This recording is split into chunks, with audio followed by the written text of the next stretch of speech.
Mark Davis, agronomist for Compass Minerals. We're out here with Sarah Light with Oregon State, and you might introduce yourself, Sarah. Yeah, I'm Sarah Light. I'm a graduate student with Don Hornick and Phil Hom, and I'm doing my research here at the Hermiston Agricultural Research and Experiment Station. So you're working on your graduate studies. You want to give us an overview of the graduate work, the project you're working on?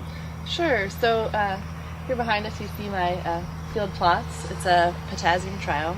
We're looking at mostly the competition and uptake between nitrate and chloride in potato production.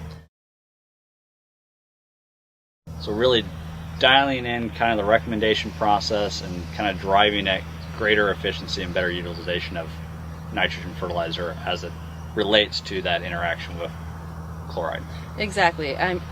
We know that potatoes have really high potassium needs, and of course they have high nitrogen needs. Sure. So we want to have a cost savings for growers, and not a waste of fertilizer by over-application, but also keeping in mind the potential for nitrate leaching into the groundwater and waterway impacts and environmental impacts with that.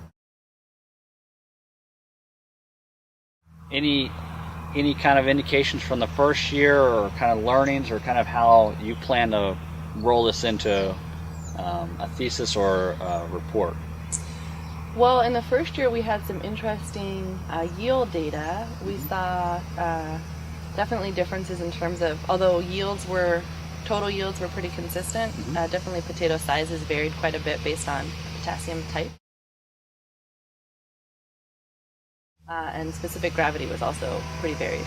Okay. So we saw lower specific gravities with KCl.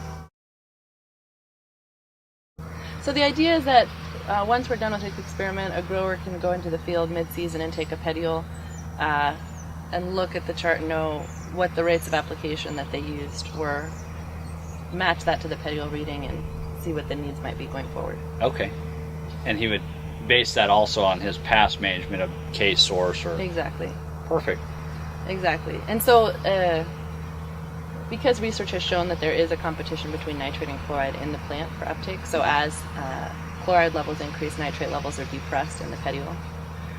The idea is that if you have higher chloride levels, you may expect lower nitrate levels, and maybe don't need to apply as much nitrogen as you would if you applied SOP, for example, and you had depressed nitrate levels.